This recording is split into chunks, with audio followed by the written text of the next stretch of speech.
Bonjour, bienvenue sur Je suis né 3 fois, osons la guérison. Je salue juste là quelques secondes parce que je n'ai jamais pu le faire jusqu'à présent, le nouveau logo de la chaîne YouTube. Je remercie Yolande Tagbor-Claver de Souza qui nous a fait ce logo d'Autriche. Aujourd'hui, nous avons la chance et le privilège d'accueillir Dolores Solémieux, qui est formatrice de thérapeute. Dolores, bonjour. Bonjour. Si j'ai appris quelque chose avec toi, c'est qu'il fallait continuer d'apprendre. Oui. Ça te paraît...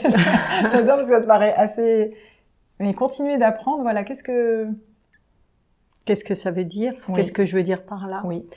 Continuer d'apprendre, c'est du coup de se permettre d'apprendre déjà sur soi, de découvrir ses fonctionnements, ses mécanismes, et puis surtout c'est de rester dans le temps. Lorsque nous naissons dans un espace-temps où il y a certaines choses qui existent, et si nous n'évoluons pas en même temps que le temps, nous restons en arrière. Et du coup, nous ne pouvons pas rencontrer, en tout cas, nous rencontrons pas de la même façon, les enfants, les personnes qui, elles, naissent dans une autre forme d'espace-temps. Parce que du coup, en étant pas présent, ça crée des séparations. Donc, c'est pour ça, c'est pas qu'il y a des conflits de génération, c'est juste des personnes qui naissent pas dans le même espace-temps. Et comme donc n'est pas présent dans les mêmes espaces-temps, les mêmes choses, les mêmes chanteurs, la même modernité, donc les gens ne se comprennent pas, ne se rencontrent pas. Tandis que si tu continues d'évoluer, tu évolues en même temps que le temps évolue, que le temps change et dans ce qu'il apporte. Et quand tu dis ça, j'ai l'impression que tu dis que ça dure toute la vie. Ça dure toute la vie. Et donc, il n'y a pas d'âge pour apprendre. Dans le temps, il y avait écrit sur les jeux de 7 à 77 ans. J'ai vu que c'était en cours de changement. Ils sont en train de changer le 77. Mais finalement, c'est toute la vie. C'est toute la vie. Parce que souvent, nous pensons que l'apprentissage, il est qu'avec l'école, que lorsque tu es enfant, parce qu'il y a une notion où le corps évolue.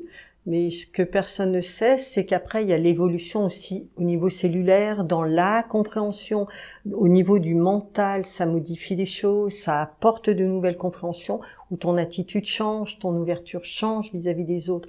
Parce que la génération qui est en dessous de nous, c'est pas une histoire de génération, mais bon, je vais quand même utiliser ce terme, ce qui existe pour être comprise. Mais d'une certaine façon, ça crée cette ouverture à ceux qui sont, entre guillemets, en dessous de soi. Donc l'apprentissage nous permet de rentrer en apprenti sage. Voilà. Vous l'aurez compris, avec Dolores, c'est toute la vie l'apprentissage.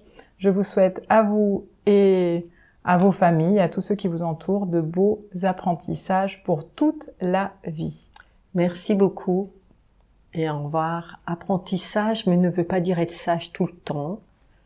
Il y a des moments où ça nous demande, pour pouvoir évoluer justement, de pas être sage. Ça ne veut pas dire faire n'importe quoi, mais des moments pour pouvoir apprendre à se dépasser, pour pouvoir entrer dans cet apprentissage, ça nous demande d'aller dans des zones où nous n'irions pas. Bonne nouvelle, nous allons revenir dessus très bientôt.